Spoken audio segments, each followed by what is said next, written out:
तोरे चंद जैसा चेहरा के हर हर हर हर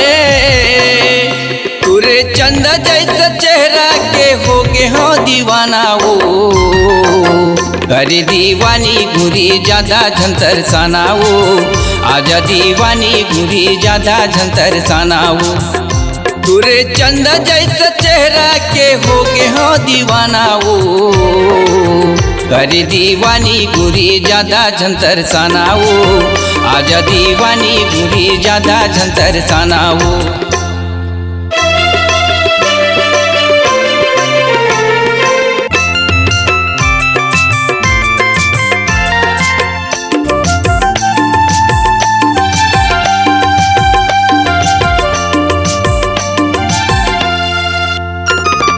सुर सुरता आते रानी आखी गला भर जाते वो आखी गला भर जाते काम बुता माँ मन नहीं लागे तोर डहर सुध जाते वो तोर डहर सुध जाते सुर सुरता आते रानी आखी गला भर जाते वो आखी गला भर जाते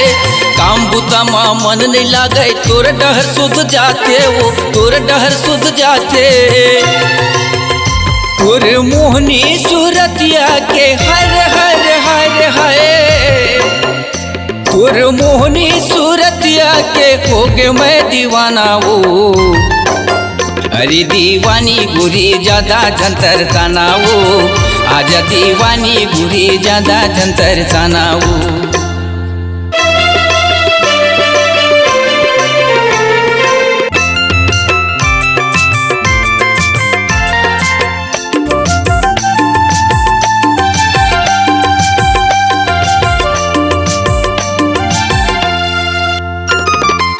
आज आहूँ काली आहूँ कह के भूलवा रे वो कह के भूलवा रे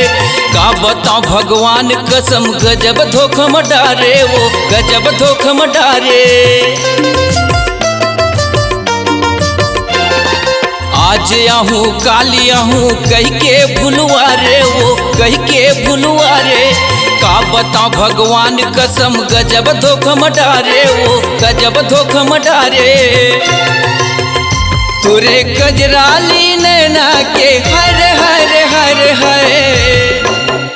तोरे गजराली नैना के हो गे मैं दीवाना वो अरे दीवानी गुरी ज्यादा झंतर साना वो आजा दीवानी गुरी ज्यादा झंतर साना वो तोरे चंद जैसा चेहरा के हर हर हर हर तोरे चंद जैसा चेहरा के हो गे मैं दीवाना वो अरे दीवानी गुरी ज्यादा झंतर साना वो आजा दीवानी गुरी ज्यादा झंतर साना वो तोरे चंद जैसा चेहरा के हो गे मैं दीवाना वो अरे दीवानी गुरी ज्यादा झंतर साना वो आजा दीवानी गुरी ज्यादा झंतर साना वो अरे दीवानी गुरी ज्यादा झंतर साना वो अरे दीवानी गुरी ज्यादा झंतर साना वो आजा दीवानी गुरी ज्यादा झंतर साना वो अरे दीवानी गुरी ज्यादा झंतर साना वो आजा दीवानी गुरी ज्यादा झंतर साना वो